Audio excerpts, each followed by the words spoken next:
बिस्मिल्लाहिर्रहमानिर्रहीम। देखती आँखों और सुनते कानों को मुबशिर भाई का सलाम।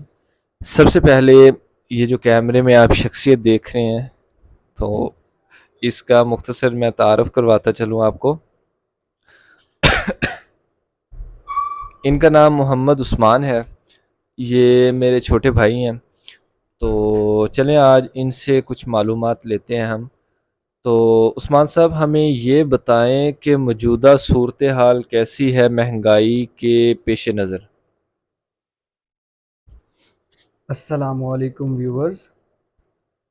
मोशर साहब, महंगाई, पहले तो आप ये देखें कि आप महंगाई कहते किसे हैं। ठीक है। अब जो लोग हैं ना अमीर, ठीक है, जो अच्छा अर्न कर रहे हैं, बिजनेसमैन हैं, ठीक है, जब आप उनकी बातें करते हैं, उनसे सुनते हैं, ठीक है, आपने कभी ये वर्ड सुना ही नहीं होगा कि इन्फ्लेशन क्या है, महंगाई क्या है, पॉवर्टी क्या है। ठीक है। ये कॉन्सेप्ट पाया जाता है गरीब लोगों के यहाँ। ठीक है। ये सबसे पहला जो है आपका नुक्तिया जो नुक्ता है, ठीक है, मैं इसे एक्सप्लेन करने की कोशिश करता हूँ। क्योंकि जैसे हालात पैदा होते जा रहे हैं, हमने अपने आप को उस लिहाज से मॉडिफाई नहीं किया। ठीक है, हमारी नेशन ने उस हिसाब से अपने आप को मॉडिफाई नहीं किया। ये तो हो गई है तेरी शादी। आपने इस हिसाब से अपने आप को ना मॉडिफाई नहीं किया। ठीक है। अच्छा अगर उस्मान भाई, मुझे ये चीज़ बताएं, तो जो मौजूदा सूरत हाल है बिजली के बिलों की, हुकूमत ने पहले भी जो अवाम पे बम फोड़े हैं वो अपनी जगह, जैसे कि जाते जाते पेट्रोल बहुत ज़्यादा महंगा कर दिया है। खाने पीने की साफ ज़ाहिर है, जब पेट्रोल महंगा होगा तो खाने पीने की अशिया भी महंगी होगी। अब जो एक कसर रहती थी एक बिजली की, तो जाते जाते हुकूमत ने गुड लक करते गुड बाय कहते हुए जो बम फोड़ा है, उसके बारे में आप क्या कहना पसंद करेंगे? मुशर, जैसे ये मैं पहले बात कर रहा था, ये मेरा सारा टॉपिक जो है, मेरी शुरू से लेकर आखिर तक जो गुफ्तगू होगी वो सारी ओवरलैप करेगी आपस में। मैं आपको बताना लगा था क्योंकि हमने अपने आप को उस हिसाब से मॉडिफाई नहीं किया। देखें, अगर आप किसी अच्छी कंट्री की एग्जांपल लेते हैं, जैसे चाइना, यूएसए और जापान, ये सारी कंट्रीज़ जो है ना डेवलप्ड कंट्रीज़ हैं। इनका अब देखें कि चाइना में देखते हैं हम ना, तो उनका इन हर इंडिविजुअल वो खुद काम करता है। ठीक है। और वो जो काम करता है वो दयानतदारी से, ठीक है, और उसके मुतल्लिक कुछ ना कुछ उसे हाव नाव है। ठीक है।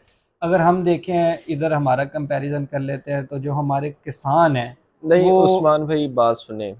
सिंपल सी बात है एक, आप उस बात पे हमें थोड़ी एक्सप्लेन करें कि ये तो है बाद की चीज़ें, अभी है हमारे पास निगरान हुकूमत। तो निगरान हुकूमत इस तरीके से जानते हैं कि ये कहते हैं कि इसमें महंगाई बढ़ सकती है, कम नहीं होती। ठीक है, ये चीज़ आपके सामने है। अब इलेक्शन की तरफ आए तो इलेक्शन की कोई डेट हमें नज़र नहीं आ रही। एक परमानेंट हुकूमत आए जो कि अपने मुआहदे करे, अपने काम करे, ठीक है, वो तो एक चीज़ है। तो अब मुझे ये बताएं, मुआहदा कोई है नहीं, निगरान हुकूमत है, इलेक्शन की कोई डेट है नहीं।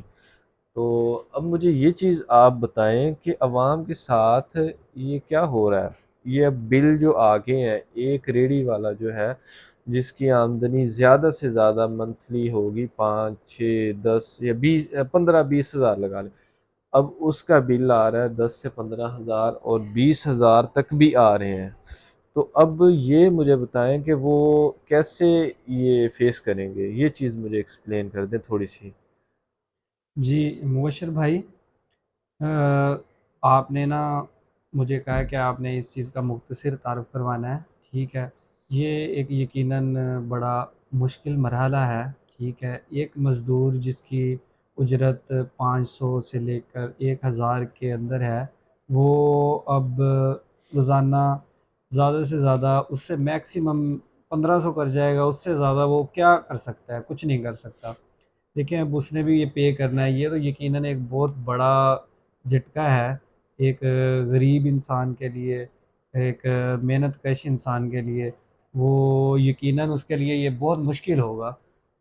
देखें आगे आगे अगर तो इलेक्शन हो जाते हैं, कोई स्टेबल गवर्नमेंट बन जाती है पाकिस्तान में, तो हम इसका अंदाज़ा लगा सकते हैं कि शायद ये हमारा वतन जो है, वतन अज़ीज़, ये डेवलपिंग नेशन बन जाए। क्योंकि अब फ़िलहाल तो हम इसे डेवलपिंग नेशन भी कह नहीं कह सकते। ये ऑलमोस्ट ऐसे लगता है कि जैसे ये डिफ़ॉल्ट होने के करीब है, ठीक है? ये स्टेबल नहीं हो रहा।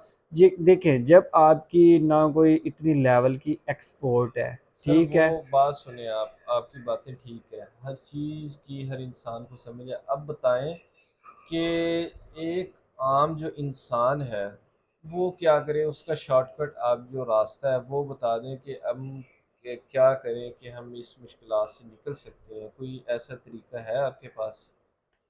ये अब इसके लिए तो एक प्रॉपर प्लानिंग होती है। अब देखें, आपको आपका मुल्क बने हुए 76 साल हो गए हैं। ऐसा तो किसी के पास कोई टोटका या कोई जादू नहीं होता, ठीक है, कि आपको एक दिन में इन मसाइल से निकाल कर बाहर ला कर रख दे।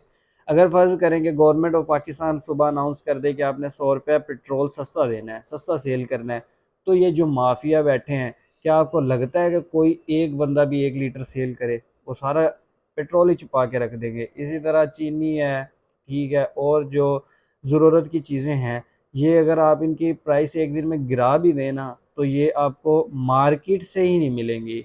ये उल्टा इसका ये आपको नुकसान होगा कि आपको ये चीज़ें ब्लैक में मिलेंगी। जहाँ चीनी आपको 150 रुपए किलो मिल रही है, वहाँ अगर वो ब्लैक में चलेगी तो उल्टा आपको 250 तो मिलेगी। ये मामला यानी एक दिन में नहीं ठीक हो सकते। अच्छा सर, दो टोक सिर्फ जवाब दें, अब बात को मज़ीद आगे नहीं बढ़ाते हम। तो अब ये बताएं कि अब गरीब आदमी किस तरीके इस चीज़ से निकल सकता है, या वो क्या काम करे। सिर्फ मुख्तसर दो टोक जवाब दें कि गरीब आदमी को अब बिलों के मुतालिक क्या करना चाहिए। वो बिल पे करें या ना करें, या कहाँ से वो ला के दें, अपनी रेडी बेचें जिस पे वो अपना काम करते हैं, या कोई अपना कोई और चीज़ बेचें। तो वो क्या करें अब? या तो बिल ना दें या बिजली ना इस्तेमाल करें, अब वो कहाँ जाएं बेचारे। जी, जी, मुबशर भाई, ये बात आपकी मैं देख रहा हूँ, जो सुन रहा हूँ। ये इसका एक ही हल है कि जैसे आपके कॉन्स्टिट्यूशन 1973 के काफ़ी सारे आर्टिकल्स हैं, जब आप रीड करते हैं तो आपको उनमें पता चलता है कि जब इस तरह के वो हो जाता है कोई सीन आपका गवर्नमेंट के साथ, तो आप उसके लिए फिर पुरअमन एहतजाज कर सकते हैं। वो आपको एक स्टेट जो रहती है, वो इसका आपको हक देती है। आप चलें। उसके लिए आप एहतजाज कर सकते हैं, आप अपनी बातें मनवा सकते हैं। ये गवर्नमेंट जो इन्होंने हैवी टैक्सेस इम्पोज़ किए हुए हैं, देखें अगर टैक्सेस वगैरह देखे जाए ना, तो हमारे पास वो रेडियो के भी टैक्सेस वसूल करते हैं जो हमारे बाप दादाओं ने या उनके बाप दादों ने चलाया हुआ था। क्योंकि अब अपना इलेक्ट्रिसिटी का बिल उठाएं, उस पर रेडियो का बिल होता है, उस पर पीटीवी स्पोर्ट का बिल होता है। मैं रूरल एरिया से मेरा ताल्लुक़ है, तो मैं देखता हूँ लोगों के घरों में टीवी भी नहीं है। तो उनको अगर वो पीटीवी स्पोर्ट या रेडियो वगैरह का बिल पे करना पड़े, तो उनके ऊपर हैवी टैक्सेस इम्पोज होंगे। तो ये उनके लिए बहुत ही मुश्किल हो जाएगा। जैसे कि आपके सामने नाज़रीन, उस्मान भाई ने बहुत ही अच्छे तरीके से बयान किया है। देखें, ये जो मुल्क है ना, मुल्क जो हमारा पाकिस्तान, ये हमारा है, इनके बाप दादा के नहीं है। ये हमारा मुल्क है, हम इसमें रहते हैं। तो देखें, जो हमारे आइन के मुताबिक होगी चीज़, हमें उसी के जो उसका राह होगा उसी पे हमें, जो उसका तरीक़ाकार होगा, जो भी हमारा लॉ होगा उस पे हमें अमल करना पड़ेगा। तो देखिए, बड़ी प्यारी बात भाई ने बताई है कि आपका जो हक है वो एहतजाज का है, वो भी पुरअमन। तो इसी के साथ जो हमें इस वीडियो से, हमें इस बातचीत से सबक मिला है, उसमें ये चीज़ है कि हमें पुरअमन एहतजाज करना चाहिए अपने हक के लिए। और जो कि कानून नाफिज करने वाले इदारे हैं या जो इस चीज़ में हमारी मदद कर सकते हैं, हमें उन दरवाज़ों को खटखटाना पड़ेगा ताकि हम इस मुश्किल से बाहर निकल सकें। तो सब दोस्तों से, और जो जो हमारी आवाज़ सुन रहे हैं, उनसे यही इल्तिजा है कि पुरअमन अपने इलाके में जो भी है, आपके वापडा ऑफिस के सामने या अपने प्रेस क्लब के सामने आप पुरअमन एहतजाज रिकॉर्ड करवाएं। और ये एक काम एक आप मुसलसल तरीके से करें जब तक हमारी शराइतें या जो भी चीज़ें हैं हमारी वो मंजूर ना कर ली जाए, तो ये हमारा मुसलसल जारी रिकॉर्ड होता रहे। तो इसी के साथ आपका मेज़बान आपसे इजाज़त चाहता है। मिलते हैं अगली वीडियो में, तब तक के लिए अल्लाह हाफिज़।